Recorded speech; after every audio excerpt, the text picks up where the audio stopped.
I didn't think anyone could actually finish Playtime Company. People try. People run. People survive for a few minutes, or a few hours at most. But no one completes the whole nightmare. At least, that's what I believed before last night. When I pushed open the final metal door, I expected freedom. Sunlight. Fresh air. Something human. Instead, I found a long hallway lit by flickering blue lights. And at the end of it, Poppy was waiting for me. Not hiding. Not attacking. Just standing there with her small porcelain hands clasped behind her back, smiling gently like she'd been expecting me for years. "You made it further than anyone else," she said softly. I stepped closer. "I finished your game." She giggled. "Oh no, you finished the first part." Before I could reply, the hallway began shifting, walls groaning, metal sliding, lights changing from soft blue to deep red.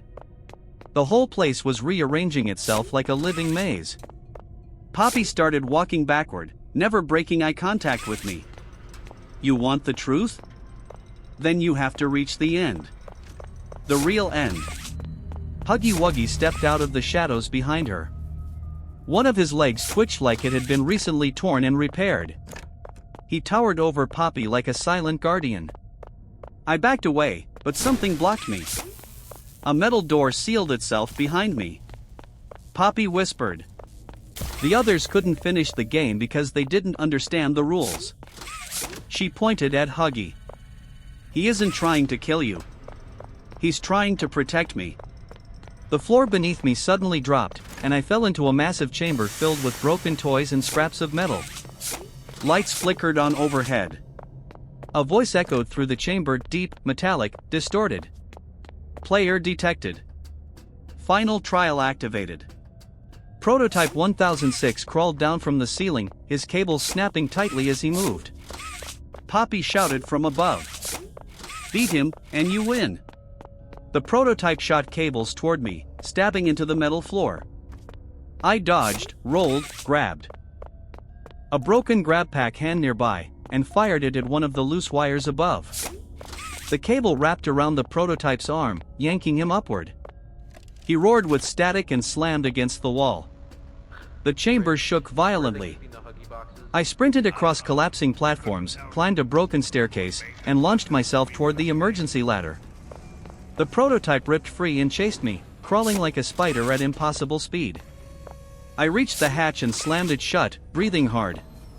Poppy stood there waiting. "You won," she whispered. I laughed weakly. "I finished the game, right?" She blinked slowly, her smile fading just a little. "I never said this was the only game." Suddenly, the wall behind her opened, revealing a huge elevator going down far deeper than any place I had ever been. Deeper than any part of the map shown in the official facility plans. Poppy stepped inside the elevator. "You're not done," she whispered. "No one has ever reached the real ending." The elevator doors began to close. "Ready for the next level, player?" And the last thing I heard before the elevator vanished into darkness was her giggle, sweet, innocent, terrifying. "Game completed? Not even close."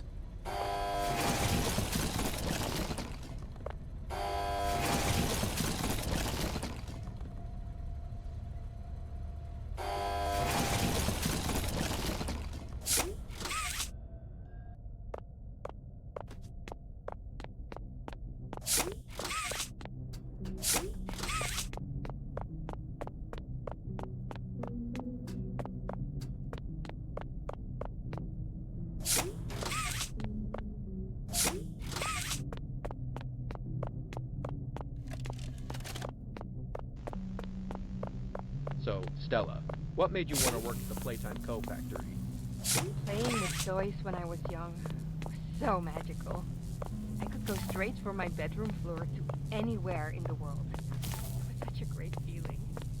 And being able to work at a toy factory, somewhere that can provide kids with that same experience, that's a pretty great feeling too. Go back to being a kid. It's weird.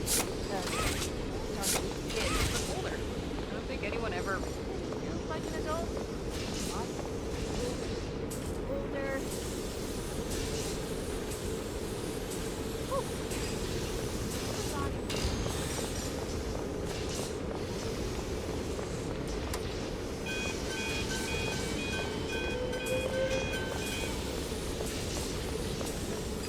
Feel younger than them. I guess everyone's right?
Final log.